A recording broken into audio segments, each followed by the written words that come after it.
भगवान विष्णु के नरसिंह अवतार लेने की कथा तो सभी जानते हैं, लेकिन भगवान के उस अवतार को शांत करने के लिए स्वयं भगवान शिव को भी अवतार लेना पड़ा, इसके बारे में बहुत कम लोग ही जानते हैं। भगवान विष्णु ने अपने भक्त प्रहलाद की रक्षा के लिए नरसिंह अवतार लिया, जो कि अत्यधिक भयानक था। उसका आधा शरीर सिंह का तथा आधा शरीर मनुष्य का था।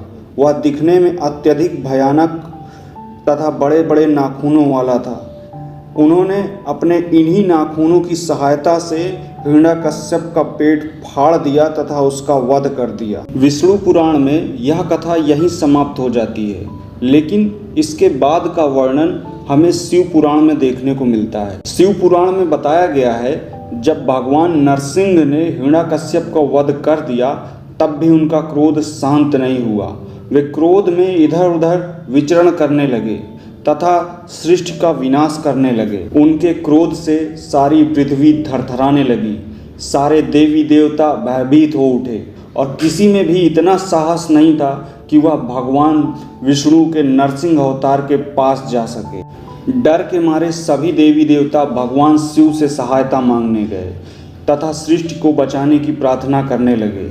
तब भगवान शिव ने अपने एक रूप वीरभद्र को भगवान नरसिंह को शांत करने भेजा। वीरभद्र ने भगवान नरसिंह को उनके पिछले अवतारों और विष्णु रूप के बारे में बताया और उन्हें नरसिंह अवतार लेने का उद्देश्य भी समझाया, लेकिन भगवान नरसिंह का क्रोध शांत ही नहीं हो रहा था। जब भगवान शिव ने यह देखा तो उन्होंने नरसिंह अवतार से भी बड़ा और भयानक सरभ अवतार लेकर उनके पास गए। शिव के सरभ अवतार में मानव, सिंह तथा जंगली पक्षी तीनों का रूप था। इस अवतार में उनके 2 गरुड़ पंख, भयानक शेर के पंजे व चोंच, वीरभद्र की सहस्त्र भुजाएं, शीश पर जटा तथा चंद्रमा स्थापित थे। सरभ अवतार इतना ज्यादा भीषण तथा भयंकर था कि वह ब्रह्मांड का सबसे शक्तिशाली प्राणी था। सरभ अवतार उड़कर भगवान नरसिंह अवतार के पास गया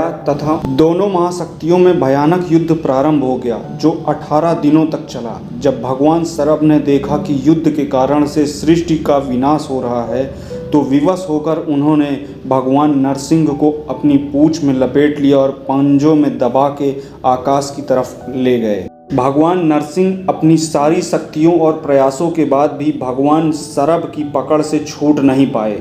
अंततः शक्तिहीन होकर उन्होंने सरभ रूप में महादेव को पहचाना। तब कहीं जाकर उनका क्रोध शांत हुआ। तब सरभ रूपी भगवान शिव ने उन्हें मुक्त कर दिया और दोनों अपने वास्तविक स्वरूप नारायण और शिव रूप में आ गए।